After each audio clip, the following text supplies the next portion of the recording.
And we will continue with the first speaker, Dr. Ghada Karmi. Give her a big hand, please.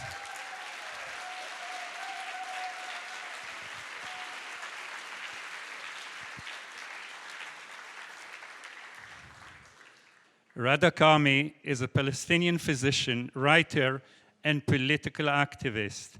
She held a number of research appointments on Middle Eastern politics and culture at the School of Oriental and African Studies in London and in universities of Durham and Leeds. Ghada Karmi is a research fellow at the Institute of Arab and Islamic Studies, University of Exeter. Her books include Married to Another Man, In Search of Fatima, and her book, One State, The Only Democratic Future for Palestine, Israel, was published in 2023, shortly before the 7th of October. I'm glad to tell you that her latest book is an innovative novel called Murjana, about life in Baghdad in the 10th century. Ghada Karmi.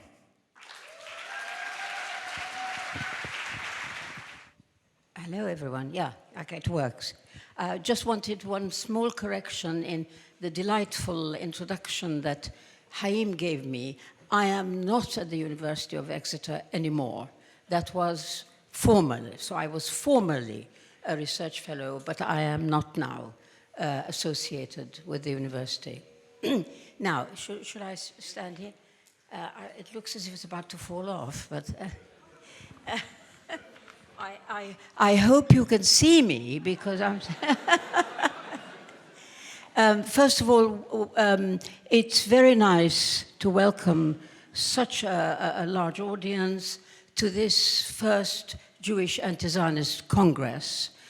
It's a very welcome initiative, and I really applaud it as a Palestinian who is the victim of Zionism. But far more really, not so much as a victim of Zionism, as a Palestinian, but as a human being who has been a lifelong fighter against evil. Because I tell you, all the detailing of settler colonialism, imperial interests, whatever, it's summed up really in evil. Zionism is evil. There's no question about it. And if you are against evil, then you must be against Zionism.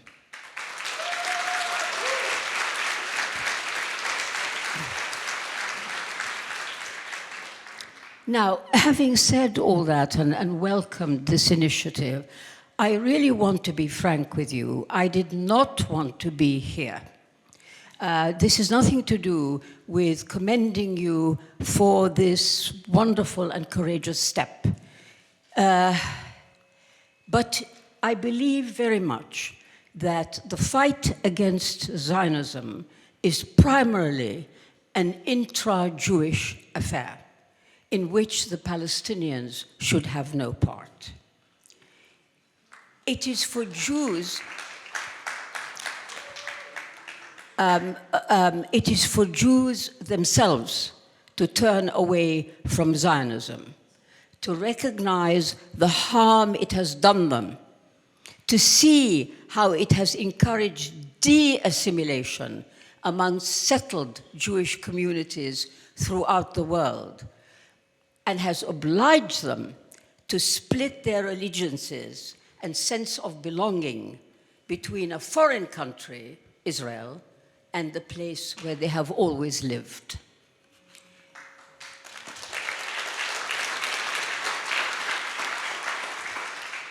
That realization, in my opinion, needs to spread far and wide amongst Jews. It is the task of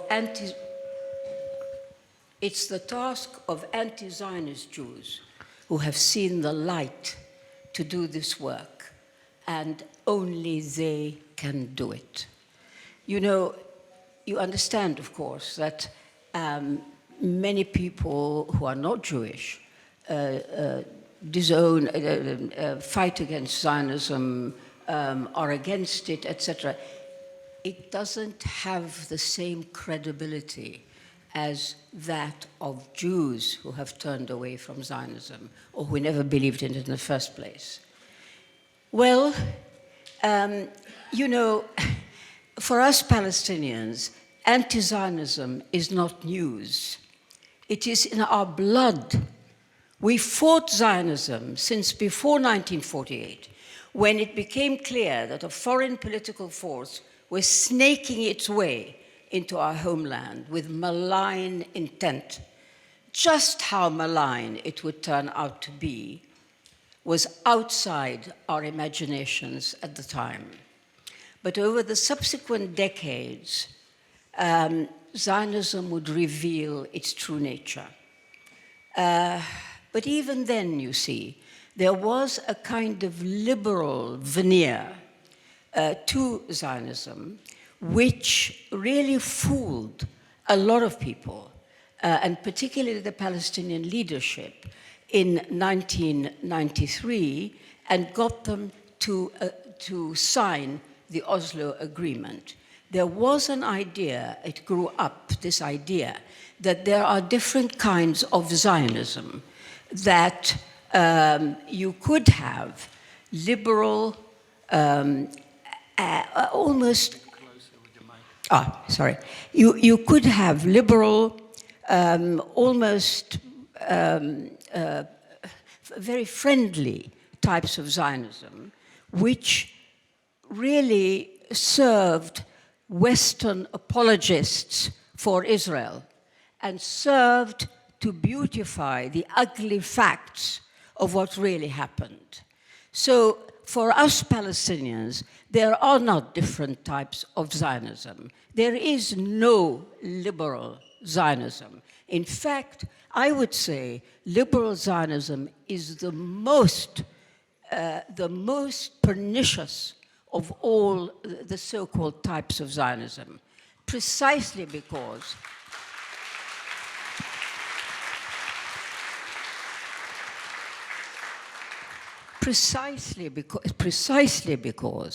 it enables, particularly in the West, supporters of the Jewish state to feel better about their support for what is, in fact, this entity which has now shown itself to be. And that should have, you know, that lesson should have been learned much sooner than this. As the noose was tightened around Gaza and became a stifling siege as from 2007 onwards, and the West Bank's geographic continuity was increasingly disrupted by settlements and land theft. All the time, Israel's creeping colonial expansion was tolerated and abetted by the West and compounded by Arab weakness. In case anybody thinks in this critique that there is anything, I have a good word to say for the role of the Arab states, please don't ever make that mistake.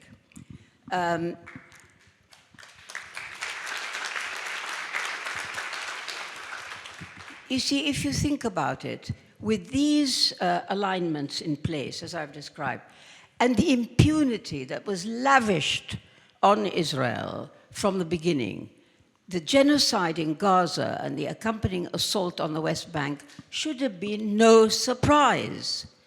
As things stand, and if no one stops Israel, it is poised to empty the land of its Palestinian inhabitants, which it has always longed to do. I do not put this outside the realms of possibility. Really, I don't.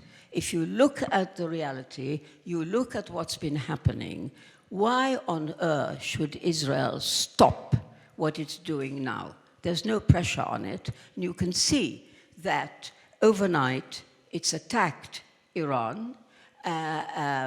People are wringing their hands, but nobody's doing anything about it. So why wouldn't it go ahead and do everything that it needs to do? Now, in this dreadful story, you know, what has been signally missing was the anti-Zionist Jewish factor. What a difference such Jewish allies would have made to us. There's been a growing number of Jews, I'm well aware, who now stand up against Zionism. They are still, despite the welcome spectacle of seeing you all here, there are still a minority, a small minority, in Israel and in the world outside. The majority of Jews, even now, still either actively or passively support Israel. And that is the truth. Today, you know, you have to ask yourself, how on earth would Israel have become so powerful in Europe and the US without these accomplices, these Jewish accomplices? I don't think it's simply not possible. And you know, today, it's easier to criticize God than say a bad word about Israel.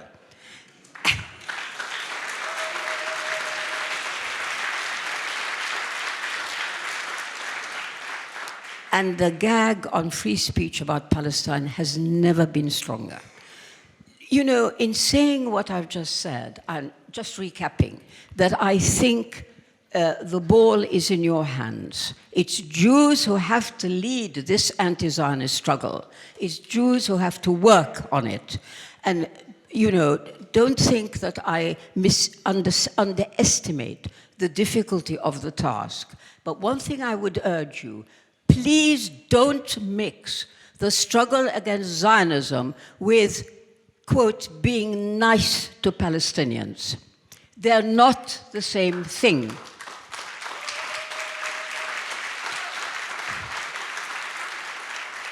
And although Palestinians will benefit from the Jewish anti-Zionist struggle, it will be an effect of that struggle, not the aim. And I really cannot stress too strongly, this is not about solidarity with the Palestinian people, although that exists, I know that, and it's welcome. And this is not about feeling sorry for Palestinians and trying to help them. It's not about that. It's actually about Jewish integrity. The fact that if you wish to consider yourself a moral human being, you cannot support Zionism. And it's about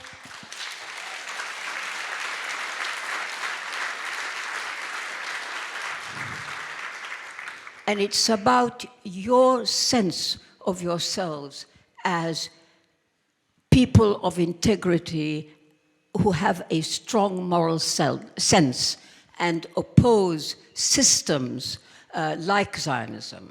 And that's what it's really about. So back to the fact that there are difficulties, I would never underestimate that. I know how hard it is. Because one of the things, and here I'm wading into areas which are not my speciality, and I don't want to put people's backs up, but if you look at the question of Jewish identity, and I know that Ronnie said something about this isn't to do with Jewish identity. It is, actually. It's very much to do with Jewish identity. Now, insofar as my understanding is, there is no definition of what is a Jew except by reference to religion. There's a very big problem for those Jews or those people who do not identify with Judaism. Where are they going to go? Well, we know that they've solved the problem, inverted commas, they've solved, by reference to tribalism. The fact that Jews may not be religious, may not have any allegiance to religion, but they remain Jews, hence the expression secular Jew, which doesn't mean anything to me. But the expression secular Jew refers to this feeling of tribalism, which many Jews really believe, that they are members of a tribe, And I say this from my own experience. In dealing with many, many Jews in my life, that very powerful sense, that was a very powerful sense that I've always had, that Jews feel somehow different, that they are members of some other collective. And it's not a religious collective. The best way I can describe it is that it is a tribe. And that is why there's been such a big hunt for Jewish DNA by genetic studies to try to underpin, to give a biological basis for Zionism. Here, look, I understand that. In the absence of religion, in the absence of shedding tribalism, what are you going to do? Who are you going to become? And I tell you that where we go from here is a transition from tribalism and specialness to universalism. That's a huge challenge, but it is essential. When Jewish identity is no longer bound up with tribe, and Jews can become, quote, people with a Jewish background, close quote. That is somebody who's British from a Jewish background, somebody who's French from a Jewish background, somebody who's Austrian from a Jewish background. That will be proper emancipation. And when that day arrives, that the current position is reversed, more Jews oppose Zionism than support it, it will be the day when Palestine is truly free.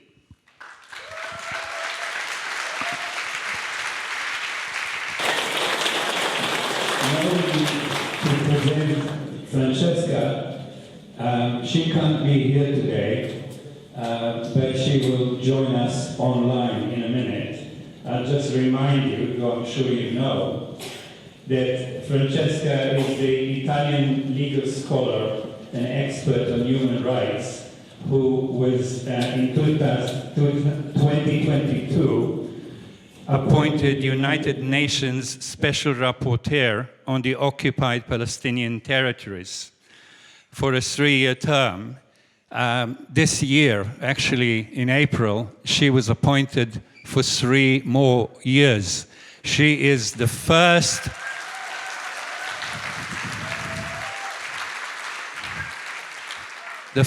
woman appointed to this position. We are all proud of her, and she will speak to us about the situation. Albanese has been critical of Israeli occupation of the Palestinian territories and recommended in her first report that UN member states develop a plan to end occupation and apartheid. After the 2023 Israeli invasion of the Gaza Strip, she called for an immediate ceasefire and warned that Palestinians in Gaza were at a risk of ethnic cleansing. On March 26, 2024, Albanese reported to UN Human Rights Council that Israel's actions in Gaza amounted to genocide. There is no argument about that anymore. Francesca, please join us. Hello, everyone, and it's a true pleasure and an honor to be with you today, albeit from Tunisia. And I want to salute all the panelists who are sharing this space with me, and particularly I understand that Rima Hassan is with you, and I would like to salute her in particular for the odyssey, to put it nicely, that she has gone through, and I'm just glad to see her back and surely ready to continue the struggle. It's been very painful to follow what has happened to her and to her comrades for humanity and justice on the Madeleine. Hopefully there will be many more Madeleines in the days to come, and hopefully navies and ships from member states. However, and I would like to thank all those who have worked to make this Congress possible, and to go straight to the question, why this Congress now? Yes, indeed, why not before? But this is not the point now. Let's focus on why it's so critical that it takes place now.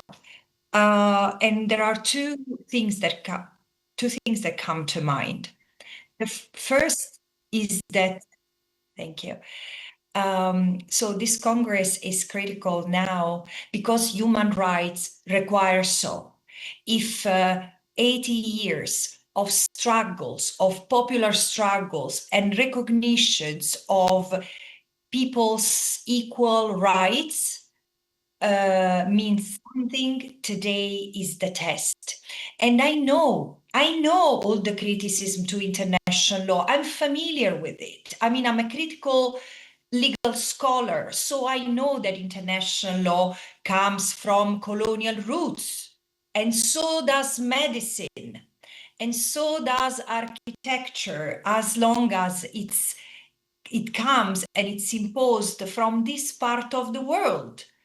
At the same time, international law has changed over time, and human rights are the part of the system that is more geared to protect all of us. And in fact, one of the silver lining of this horrific moment for Palestinians, for the Israelis who, with the Palestinians, are trying to put an end to the genocide, the forever occupation and the apartheid, and for all the others, especially Jewish people who see these horror being predicated upon their safety wherever they are. And I will get back to this. But again, human rights are what we are given to protect ourselves. And I would say that the silver lining is that never before in history, there has been a global movement, a popular movement, speaking the same language. And that language is articulated across the human rights spectrum. So just from a very ascetic point of view, human rights have won somewhat, in the sense that they have shaped a cultural understanding, or that they have made an imprint in how societies relate to each other. Surely, international law has not served everyone equally, and clearly the Palestinians. But it's not the fact that the enforcement mechanisms have failed doesn't mean that this is enough a reason to throw the tools that we have to deliver justice being just tossed out and thrown away, because this would leave us even more unprotected.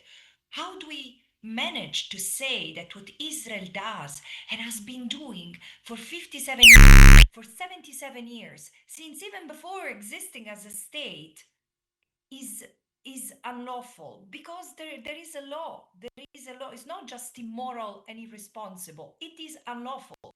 And in our society, there are the tools to fix it. And they have not been used because they have been utterly controlled by power.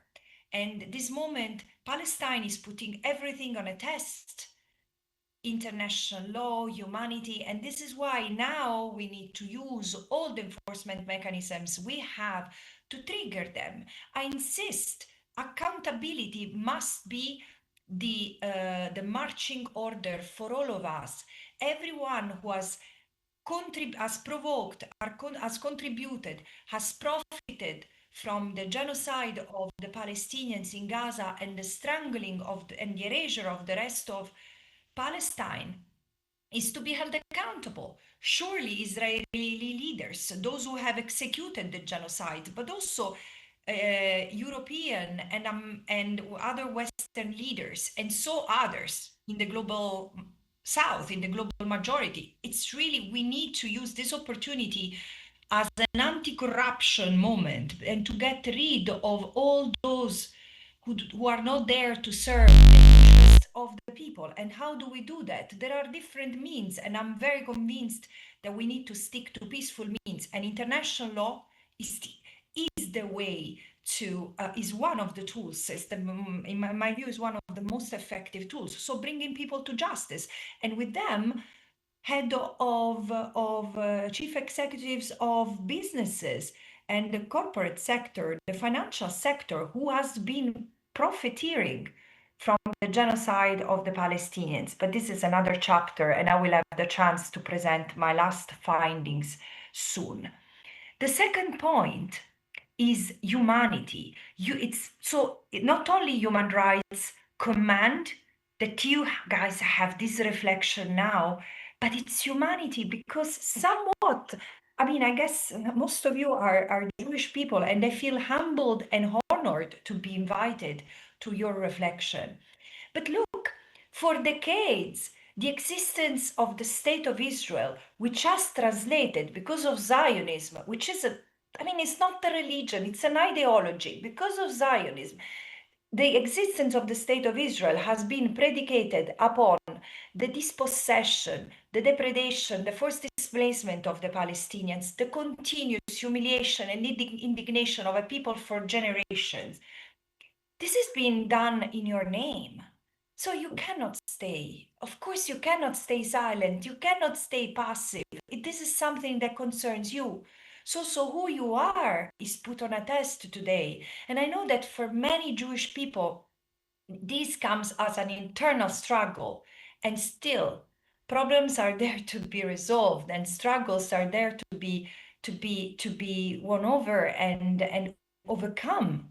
And the response cannot be as Edward Said used to say, one of humanity with a capital H, where we recognize each other for who we are, part of the same group, who look at each other's kids as their own. Again, I often say, when people ask me, why are you so engaged? I'm not engaged because of activism. No, I wish I was as courageous as so many activists. I'm just a legal scholar. And at the same time, because I take very seriously the responsibility that I've been given by the United Nations to monitor and document the violations of international law taking place in the occupied Palestinian territory, I cannot stay silent. I cannot rest. I cannot treat this as a white-collar person when an entire people risks to be ultimately erased from the little that remained, the remains of their land. And because of this, I say, I do that, of course, out of commitment, out of justice, but ultimately out of humanity, because I, as someone who loves her children more than anyone else, I do not believe, and it pains me to say that, but I do not believe that my children are more worthy than Palestinian children or Israeli children or any other children. As I see what's happening to the Palestinians, I see my brothers and sisters. When I see what's happening to their children, I see my own children. You don't need to be the product of an ideology to feel horrified and tormented and devastated by this genocide.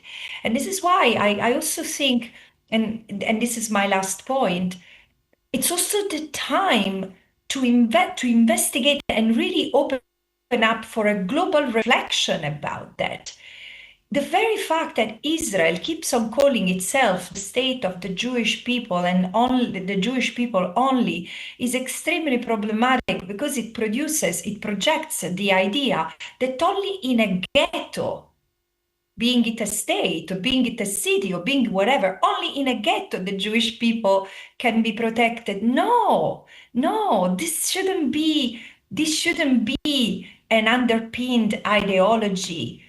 I want my Jewish brothers and sisters next to me in my society or in historical Palestine, where they belong.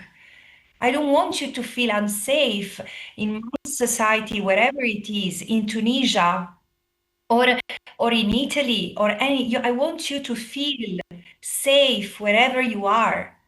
And because of all this, Now it's the time to continue and enhance the struggle for human rights. And when I say this is, yeah, the word the Palestinians use is liberation, but I want to say embrace this concept of liberation, not just for the Palestinians, because nothing more than these last 16 months have demonstrated how Israelis themselves, they might be unaware to an extent, but they are political pawns as well, victims of an ideology turned political doctrine has turned them into the willful executioners of a genocide.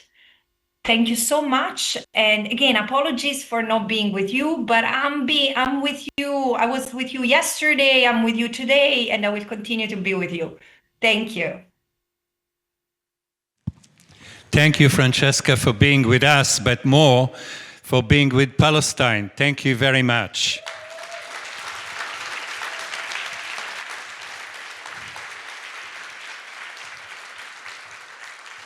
Our next speaker also needs no introduction.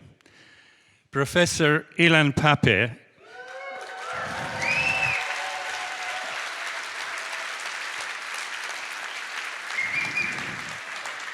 is with the College of Social Sciences and International Studies at the University of Exeter, Director of the university's European Center for Palestine Studies, and co-director of the Exeter Center for Ethno-Political Studies. He is an author of too many books that I could not actually go through all of them, but mention a few. 10 Myths About Israel, The Ethnic Cleansing of Palestine, The Modern Middle East, A History of Modern Palestine, One Land, Two Peoples, and Britain and the Arab-Israeli Conflict, and more than 15 others. His latest book is Lobbying for Zionism on Both Sides of the Atlantic. Ilan Pappé.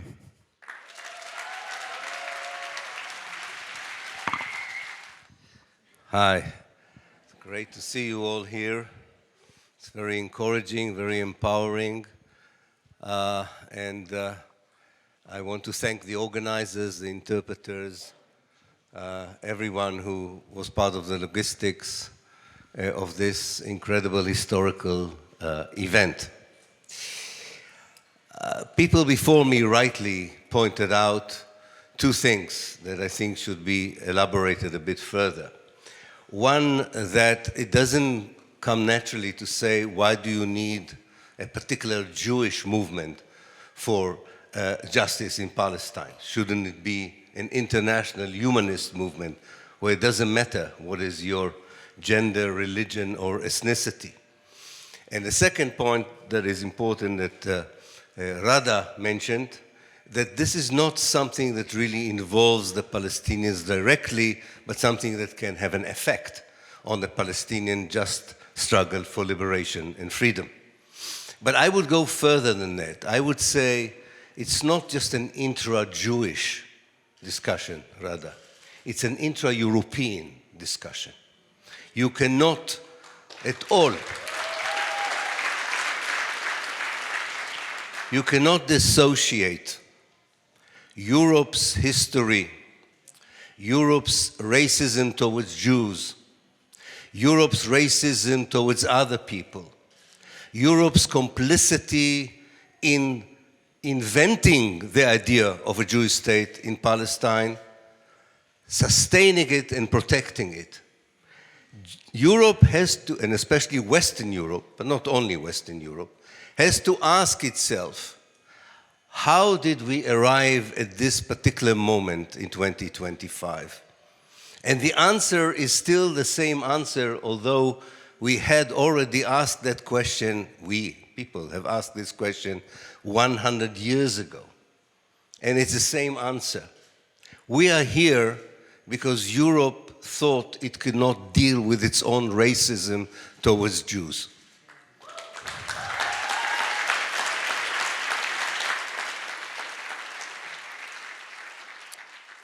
And when racism toward Jews reached its climax in the Holocaust, one moment after the end of the Second World War, not one European politician, not one European intellectual in West, Central, and East Europe said to the Jews of Europe, come back to Europe. We will build together a Europe that is anti-racist, where holocausts and any kind of racism towards other people would not happen. No, all the intellectuals of Western Europe, all the leaders of Europe came and said, we very much like an idea that we heard from Christian, evangelical Christianity and some Jewish intellectuals. Europe inherently cannot solve a Jewish problem. So we have a much better solution. We will build a Jewish state, a Western European Jewish state at the heart of the Arab world, at the heart of the Muslim world, at the expense of the Palestinians. And if you think that someone would come then, whether it's 1882 or 1945, and say to people, wait a minute, that doesn't even sound logical. Forget about morality. Forget about international law. Forget about justice. How does this sentence sound logic to you? That because you have a problem of racism, you are helping to colonize an Arab country, to dispossess it and Judaize it in the name of solving a European problem of racism.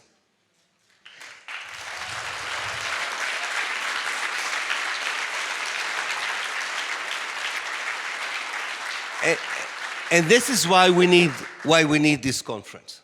Not because we need a particular Jewish or Muslim or Christian group for Palestine. We need an international solidarity movement for the Palestinians with whoever has a modicum of humanity in them. But we need this particular discussion because it's the European Jewish complex that the Palestinians have to pay for. And they pay so dearly that now they're paying with the genocide of Gaza. And you would have thought that at least the genocide in Gaza would reopen this question for Europeans. Because for so many years, especially Western Europe, gave the Israelis the impression that they are organically connected to Western Europe, that they are part of the civilization of Western Europe, that they are part of the culture of Western Europe. It doesn't matter that geographically Israel is in the Middle East, culturally and organically it's Europe. And it's not just a superficial association such as the Eurovision or playing in European Football Association. It's far more than that. It's being the most important trade ally with Israel. It's buying weapons from Israel and selling weapons for Israel.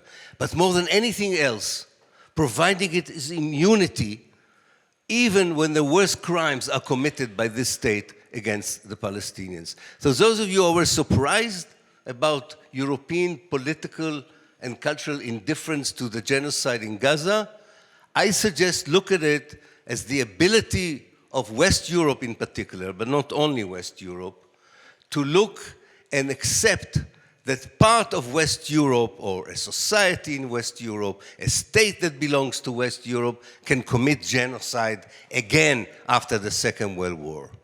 It was very easy to blame Russia with crimes that reminded people of the Second World War. But when organic part of Europe is doing it, Europe is silent and gives immunity. And then we hear all the hypocrisy.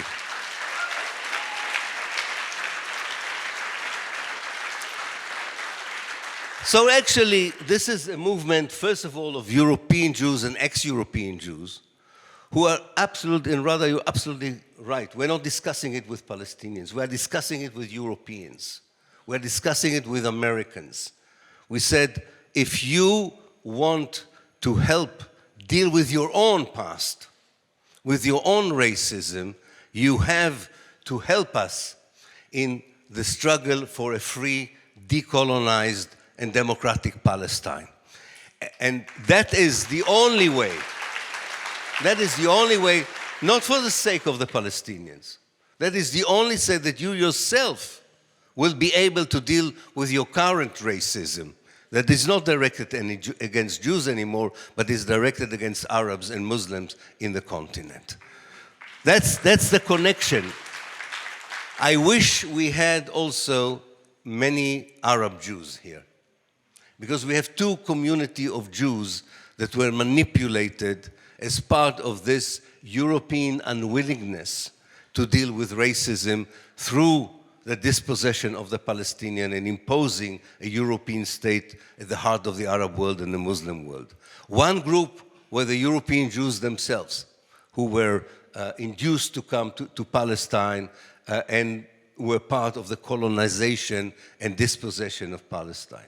But after 1948, another group of Jewish communities was manipulated, and these are the Jews of the Arab world, the Jews from North Africa, from Iraq, from Syria, from Iran. It's very difficult to have an Arab-Jewish anti-Zionist conference, unfortunately, because so many of these Jews subscribe to the worst kind of racism towards Arabs and Palestinians inside the state of Israel. But that doesn't mean we're giving up on that kind of discussion either. And I hope in another conference, in another meeting, we will have a particular stress also on the role of the Arab Jews in changing the reality that Zionism imposes on Palestine, on the region, and on the world. Now,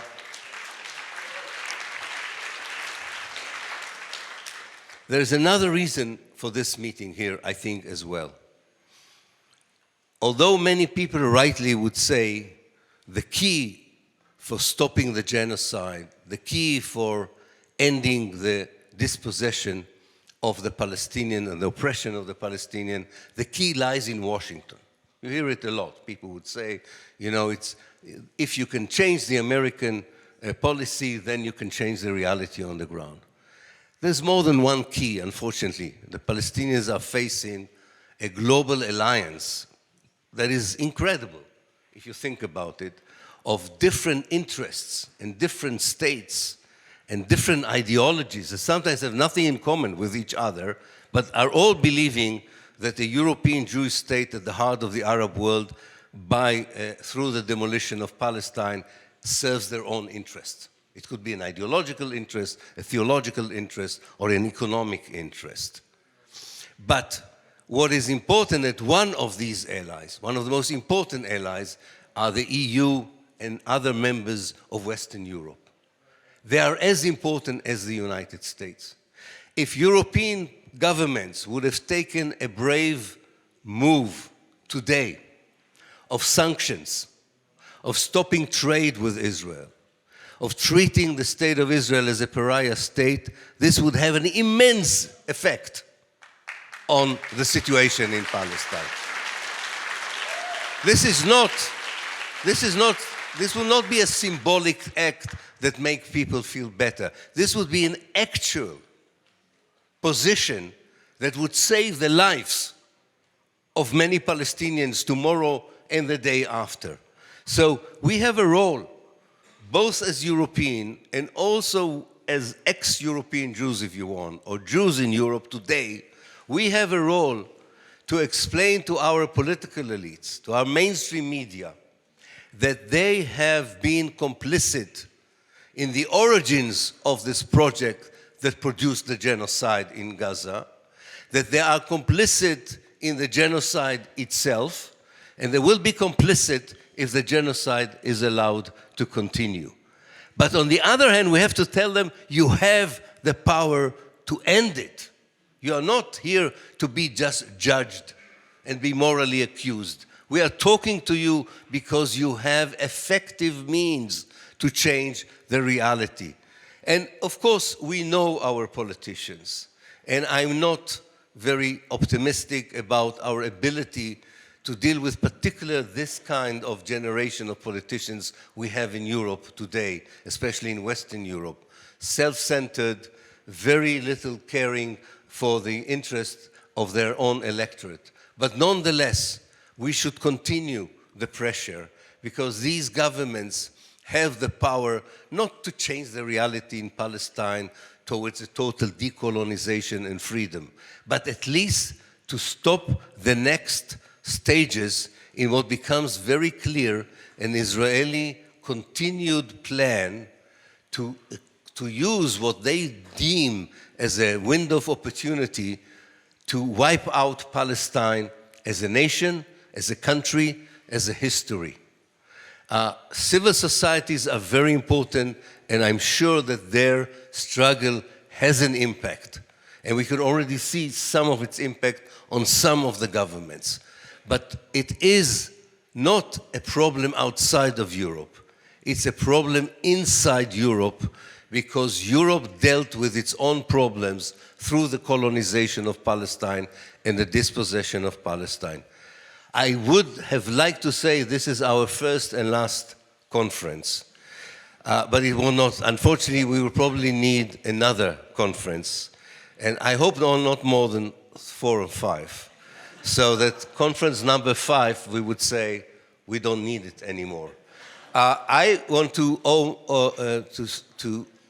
end on an optimistic note, and I know it's very difficult to be optimistic nowadays, given what we see on the ground, and it would be unrealistic and irresponsible to tell the people of Gaza or the West Bank there are good news around the corner as far as you are concerned tomorrow or the day after. That would be irresponsible, it would be unrealistic.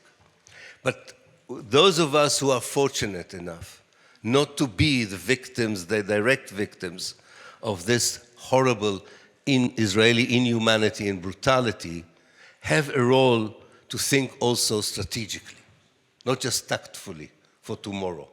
And looking strategically of what this particular state of Israel is doing to the Palestinians, to the region, to the world at large, it is very clear that it's digging its own hole. And there are processes, there are clear processes, and I'm not saying this as an activist, I'm saying this as a scholar. There are clear processes of disintegration of the Israeli Jewish society from within, of the deterioration of its economy, of the weakness of its military structure, of the isolation that Israel is experiencing in the world and among Jewish communities. These are very slow processes compared to the very quick pace of destruction on the ground. And our role as activists is to narrow the gap between the processes which are positive and the processes which are destructive. But do believe that you are part of a movement of change in history that is already occurring, that would eventually bring down a regime that is based on racism, apartheid, and dispossession, and is more than anything else a European regime. If we don't have a hope for bringing down a European regime of racism and apartheid, we have no hope for Austria, we have no hope for Germany, and we don't have hope for ourselves as humanity. And because we believe in humanity, every small step that we win in fighting injustice in our countries, in our European countries, in democracies and non-democracies, every small step, and there are small steps which we are winning, is a winning day for Palestine. Every failure is stopping the liberation and decolonizations. So let's be also focusing on these small steps and believe that we are part of something much more powerful, much more transformative, that is already happening. It's happening too slowly, and it's not enough, but it will happen. The question is not if, the question is when. And the question of when is very important for the Palestinians on the ground who are still alive and are still suffering. So let's try and also make sure that we begin to understand the when and not the if. Thank you.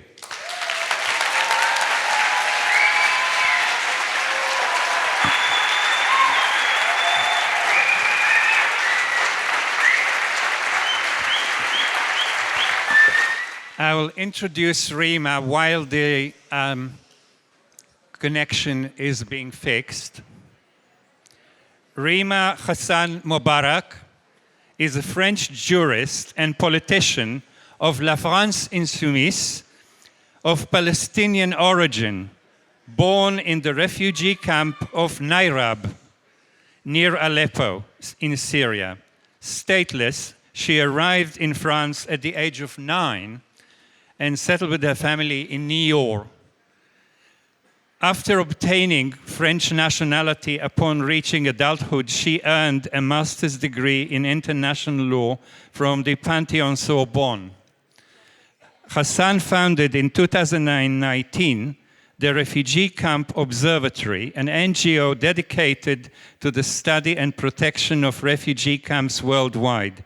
In 2023, she founded the Action Palestine France collective. That same year, she joined La France Insoumise and contested the European Parliament election on the Manon Aubry's list. She was elected to the European Parliament in June 2024, a year ago. She is representing not just her constituency, but all of us here and all Palestinians.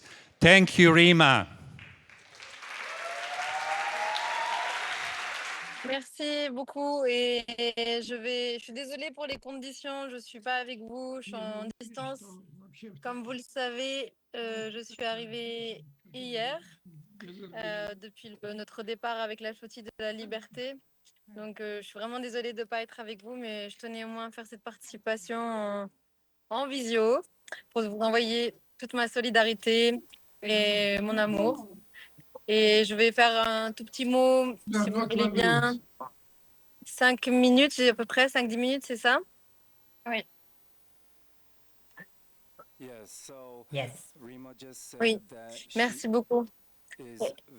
Eh bien, je vais faire mon propos sur la flottille de la liberté, qui a été un moment extrêmement fort, je pense, sur le plan militant, mais également sur le plan politique, puisque sur le plan militant, c'est une action qui existe depuis 2011, mais dans le contexte actuel de famine et de génocide, la de briser un blocus, elle est plus urgente que jamais.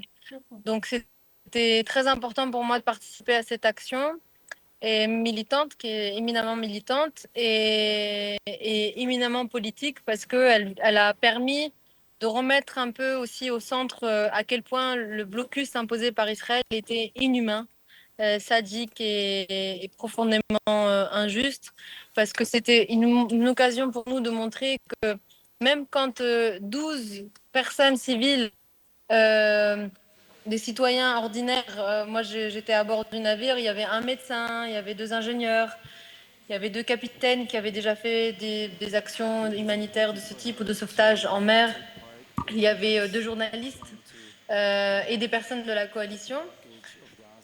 Se dire que 12 personnes totalement désarmées, des civils de différentes nationalités, qui avaient à bord d'un tout petit voilier de l'aide humanitaire, voilier qui pouvait être contrôlé.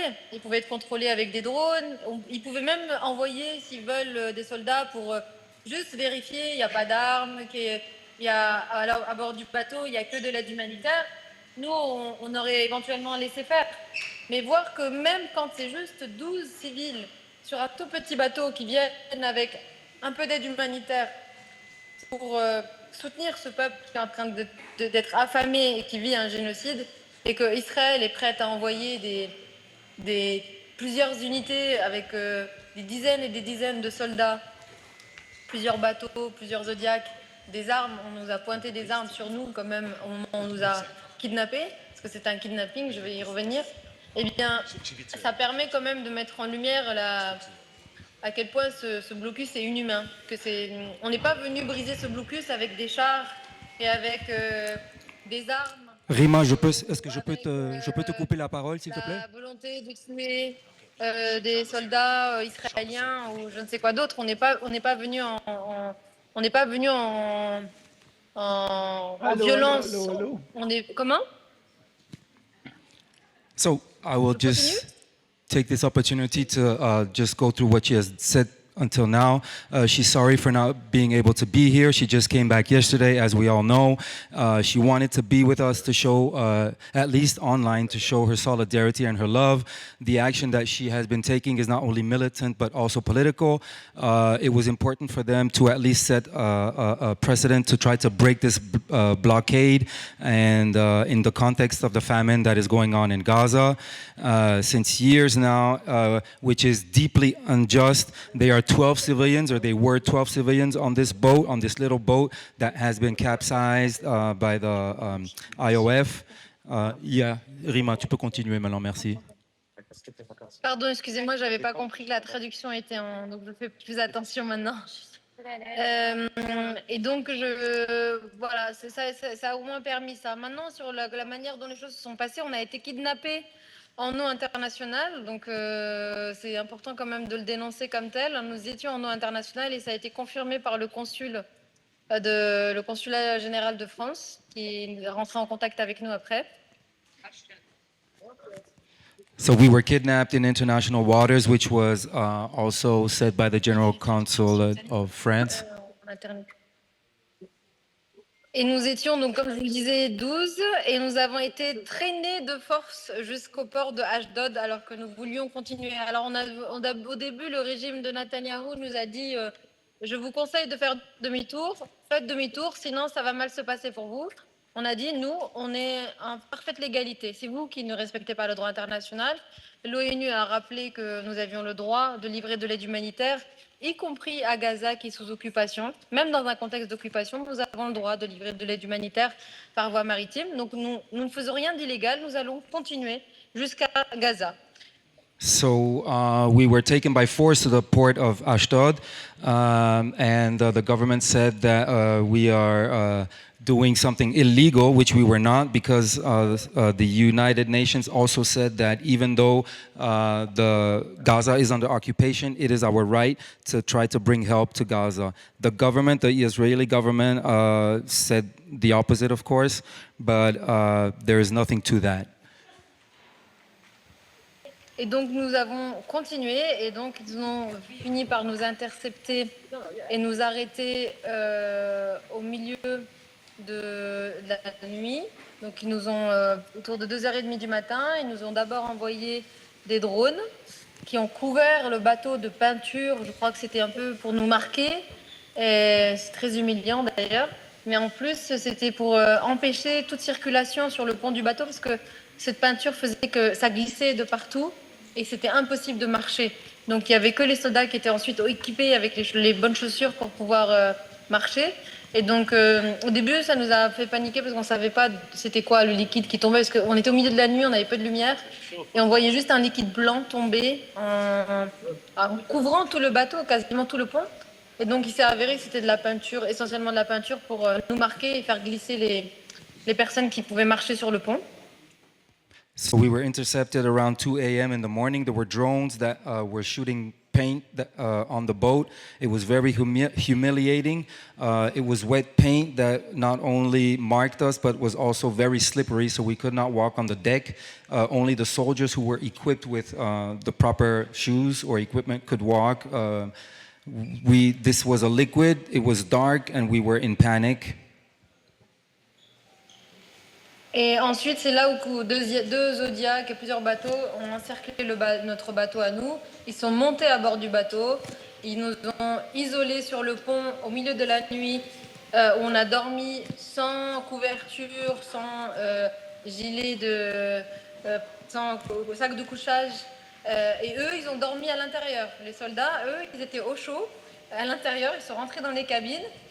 Quand on allait aux toilettes, on pouvait les voir dormir. Et nous, ils nous ont placés en haut sur le pont toute la nuit. So then 2 Zodiacs approached the boat. The soldiers entered the boat. We were isolated and kept on deck with no blankets in the cold, while the soldiers occupied the quarters, and we could see them anytime we would go to the bathroom, to the toilet. We could see them occupying the quarters. On est resté à peu près fait 20 heures avec eux jusqu'à ce qu'on soit débarqué à Ashdod. Et ils ont exprès attendu la nuit, donc la deuxième nuit, parce qu'ils sont venus vers 2h30 du matin, ils ont attendu la deuxième nuit pour éviter qu'il y ait des traces, notamment dans les médias. Donc vraiment arriver discrètement au milieu de la nuit, parce qu'ils voulaient éviter qu'on soit photographié ou qu'il y ait des rassemblements pour nous au moment de notre arrivée. They waited until it was dark, until it was night on the second night after they entered our boat and bring us to Ashdod. They waited until it was night in order to avoid anyone taking pictures with us or to create any kind of commotion. So it was a very secretive action. Et ensuite, on a été, je ne vais pas faire trop long sur ça, mais ensuite on a été placé en détention, tout le monde. And then we were placed in detention. Oui, et moi j'ai été placée, on a été deux à être à l'isolement. Thiago, il a été placé à l'isolement parce qu'il a refusé de manger la nourriture qu'on lui donnait par signe de contestation à cette détention, qui encore une fois est basée sur un kidnapping, parce que l'objet de la détention, l'objet légal, c'était de dire vous êtes rentrés illégalement en Israël. Mais nous, on leur disait, nous, on n'a pas choisi. C'est vous qui nous avez tiré une journée entière vers Ashdod.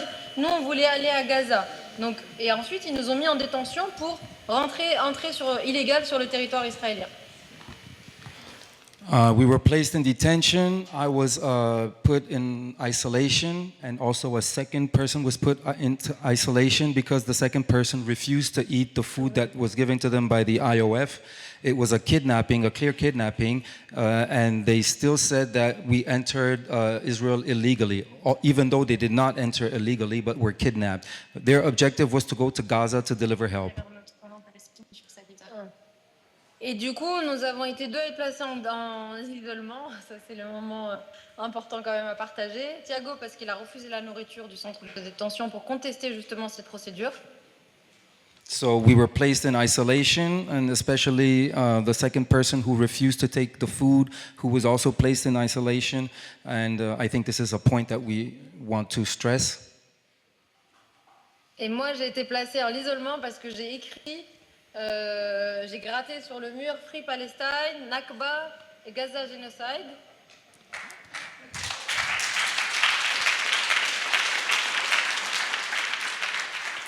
I was placed in isolation because I wrote on the wall Free Palestine and what you heard her saying.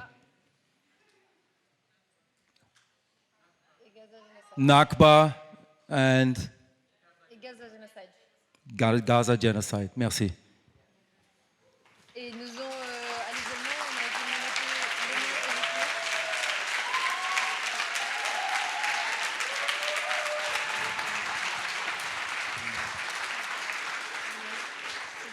menottés. 3 minutes, Rima, 3 minutes. Menottés par les mains et par les pieds. I was taken by the hands and by the feet. Voilà. Et heureusement, donc nous, on a été libérés là au bout de 4 jours. Mais je veux juste conclure avec ce petit mot.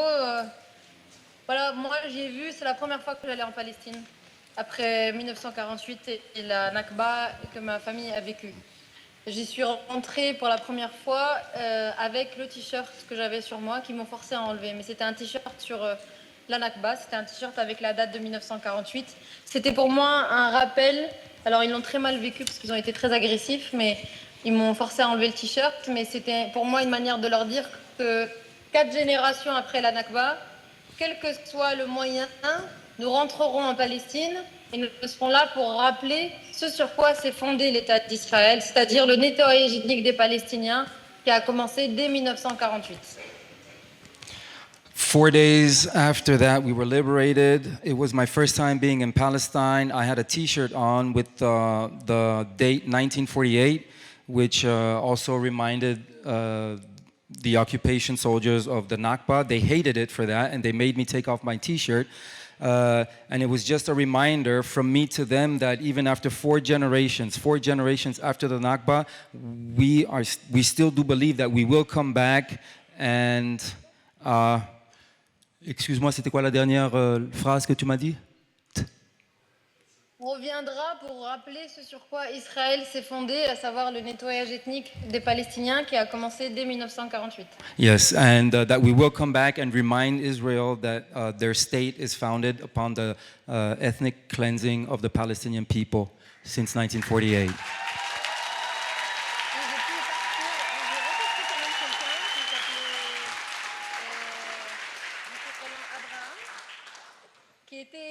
C'était quelqu'un qui faisait partie du système, mais il m'a dit, je connais votre histoire.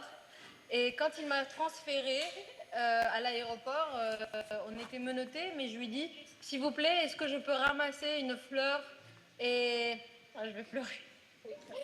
J'ai dit, est-ce que je peux ramasser une fleur et une branche d'olivier avant que vous me remettiez dans le camion cellule? Et il m'a dit...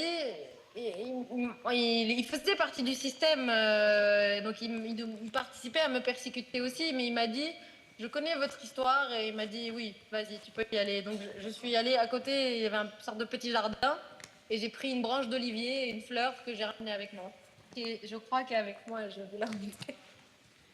So she's going to show us what she was able to take from Palestine, and that's this little flower olive branch.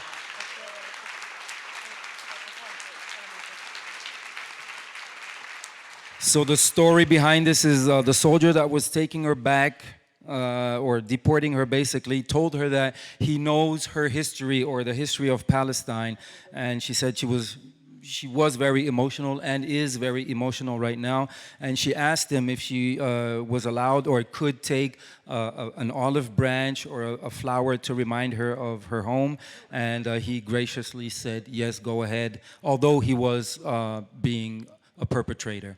And so she was very happy and very lucky to be able to take this flower and this olive branch back home, or from home, back to her new home.